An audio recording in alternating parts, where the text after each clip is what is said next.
За энэ туулын хурдны замыг өнгөрсөн жил нөгөө нийслэлийн 1-р тойргийн замын төсөв засгийн газрын баталгаа 7 сарын 9-нд улсын хурлаар орж ирэх хойдгүй би бас ярьж ирсэн асуудал. Төсөв төртөгтэй холбоотой дээрээс нь ер нь манай хөрш өвөр Монголд яг 6 эгний зам ямар үн өртгөөр хийсэн тухай. Яг одоо ингээл ChatGPT-гээс ингээд асууж байна. Сая бид тэр ингээд харж л байна.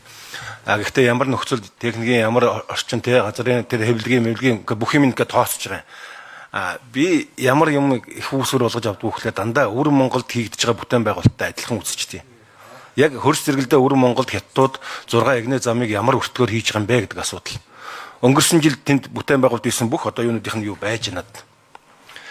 Үндсэндээ 6 эгний зам дээрээс нь энэ юу ч юм бол нэг 7-оос 20 сая долларт хийгдээд байгаа байхгүй юу? 1 километр нь гүүрэн байгууламж нь 20 орчим сая долларт хийгдээд байна.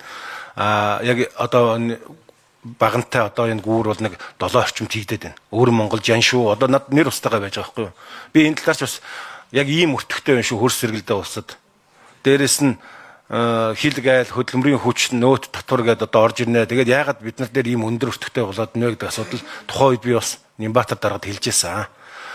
Тэр 1-р тойрогтой холбоотой бол тэзүү хийсэн компани Бээжингээс нэг уулзуулын орлогч хос хоёр илүү. Өөрөө натаа уулзуулна гэдэг дахиж яваагүй. Намар чуулганы яг ихэн дээр хос хоёртой ордны үүдэн дарсан хүч яагаад нөгөө нэг мэдээлэл өгөхгүй гэсэн удахгүй даргаагаа л алга болсон. Тэгэхээр 2-3 асуулт байна.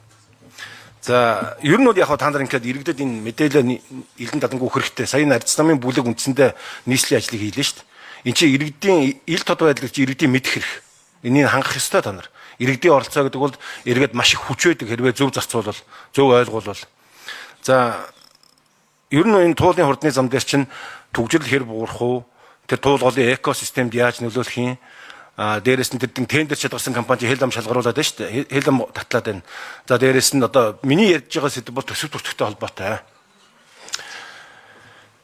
За асуулт. Түрүүн өөрөө ч ясна энэ яг ер нь 13 онд Батуул даргын үеэс л эхлээл яваад нэг анх л энэ далангаа байгуулад энэ гүүрэн байгууламжтай хийгээд туулынхаа юг хамгаалыг явж исэн юм билээ. Батбаяр даргын яриагч би сонссон. Далантай хийх гүүрэн байгууламжтай одоо хийх хоёрын төсөв төртгийн зөрүү нь хэд болсон юм? За төгжрөл тээврийн хэрэгслийн тоо зэрэг яваад 4 эгнээ байсан 6 эгнээ болгосон. Төсөв төртгийн зөрүү нь хэд болсон юм? За 3-т нь тэр төсөвт гүйцэтгэгч одоо шалгарсан компани Хаоён групп гэдэг ихэд мундаг компанигаас танилцуулаад байна. Сошиал явж байгаа юу нь болохоор арай өөр. Энд ягаад 500 тэрбум төгрөгийн урьдчилгаа өгсөн юм? Түрүүнд Нямбатар даргын ярианд Пидек бол гэрээний загвар шүү дээ. Тэр сильвер нөхцөлтөөр юу яасан юм бэ тийм үү? Та хэд? Тийм. За Фидек заах. Яг тэр Фидекийн юугаар урьдчилгаа 10%-аас итэрдэггүй. Яг та нарын одоо өгсөн урьдчилгаа 22% байж байна. Дээрээс нь цаашдаа энэ гүйцэтгэлээ яаж уг нь бол 10% өгчөөд гүйцэтгэлээр ингээд суултгуулаа явдаг зарчимтай. За би мэдэж байна. Хоёрдугаарт нь яагаад энэ гэрээ хэрвээ ер нь бүх эрсдлийн яагаад монголчууд үүрсэн. Яг үндсэндээ ингээд 500 тэрбум төгрөгийг 22.3 их найдаас 500 тэрбумын урьдчилгааг нь яагаад банкныхын баталгааг Монголын даатгалын компани баталгаа гаргасан. Яагаад тэр гүйцэтгэлийнх нь банк хэрвээ баталгаа гаргаагүй. Хэрвээ ямар нэгэн байдлаар энэ төсөл буруудвал ямар нэгэн байдлаар фейлдвэл ерөөсө бүх эрсдэл Монголын талд үргэлжлүүлсэн байгаа байхгүй юу? Энэ дээр хариулт өгөх гэсэн. За Ганбаатар гүшүүний асуултанд хариулт цаг дарга 1-р болж даваадлаа. За өвөр Монгол зам хийгдэж байгаа талаар гээд яг би нөгөө тэзүүсэн компани өмнөөс бас хариулж мэдэхгүй байгаа учраас мэдгүй. Гэхдээ нөгөө өртөг асфальтны зузаад ирэх нөлөөлдөг. Монгол улсад би түрүү хэлжсэн битум асфальтны зузаан одоогийн стандартаар 10 см зузаантай 2 үед давхар явж байгаа. Бид нэр Азийн AH3 18 см зузаантай 3 өмцөн давхартай болж байгаа. За энэ дээр болохоор ингээд одоо жишээлбэл яг энэ битум гадаргын дээд үеийн буюу нөгөө даац аваад хонхоогоод байдаг нөгөө сүл зургнууд гарсан шүү дээ. Тийм үе нь болохоор 10-аас 18 гэдэг чинь маа 2 дахин нэмэгдчихэж байгаа гэсэн. Тэгэхээр иймэрхүү техникийн үзүүлэлтээс шалтгаалж үн бол хэлбэлцдэг хүндрэлээсээ. Тэгэхээр миний зүгээр судалж мэдсэн бусад жишээ Монголд хийгдэж байгаа зүйлүүдээс авал одоогийн төсөв төртөг бол би бол бага байна гэж одоо өөрийнхөөс судалгаа тооцсон харж байгаа. Яг тэгвэл олимпийн гүүрийг японочууд 4 игнээ хагас километр урттайгаа 150 тэрбумаар хийсэн буюу 1 км нь ойролцоогоор 320 тэрбум болоод байгаа. Одоо сүүлд Монголд ихж олимпийн гүр. Тэгэхээр энэ олимпийн гүрийг бодвол дахиад олимпийн гүр чинь 4 игнэ шүү дээ. олимпик өрөөд бол 6 агны учраас 1 км-т манай ногдож байгаа өртгөн 120 тэрбум гэдэг бол би бас бага өртөг болцсон нэлээд юм чанга төсөв гэж өөрөө төслийн менежер инженер хүний хувьд бол бодож байгаа.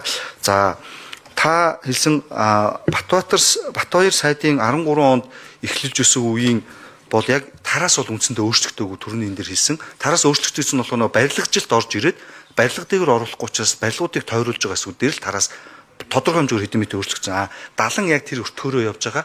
Далангийн төсөв өртөх бол яг тэр далангийн зургийг бид нар сүүлийн үеийн голын одоо голлолттой уялдуулаад бол нэмж тооцоод анх тэр үеийн өртгөөр 460 сая ам доллар, ойролцоогоо 458 сая ам доллар байсан юм бэл.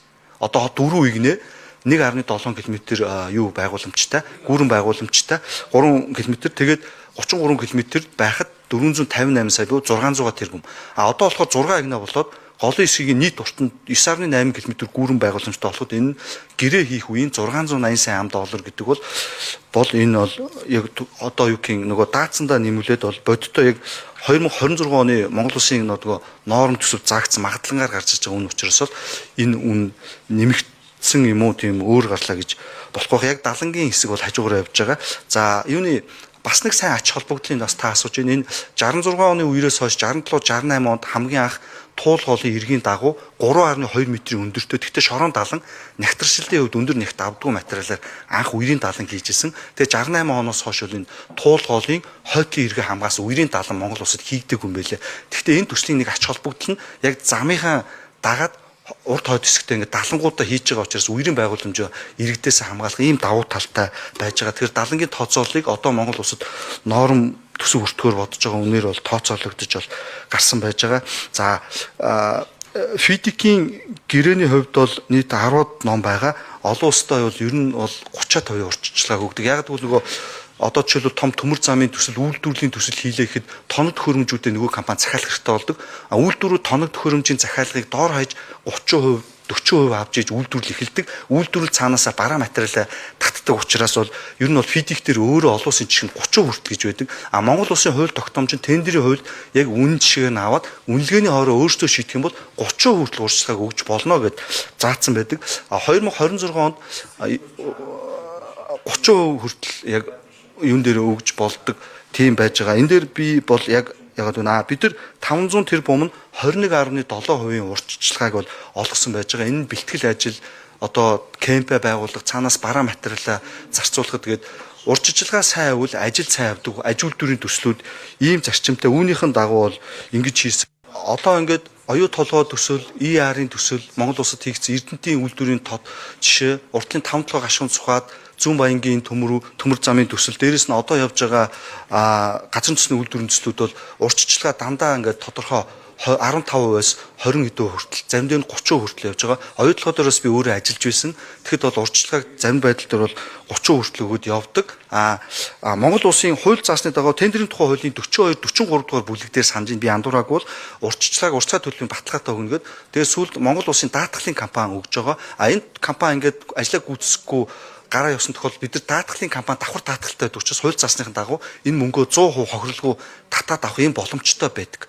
Тухайн компани ажлаа гүйцэтгэхэд гүйцэтгэлийн энэ хувиад давсны араас бид нар даатгалын компанид бичиг өгсөн тохиолдолд даатгалын компани тэр даатгалыг сулж өгдөг. Юу бид нар эрсдлээ даатгалын компанид банкны салбарт өгсөн байгаа үе энэ эрсдлээ өсөв. Фидикийн гэрээ яхаа миний хамгийн болгоомжлоод жишээ нь энэхээр энэ хятадын ийм том групп компани бол ягаад гүйцэгч талынх нь талын банк нь баталгаа гаргаагүй юм бэ?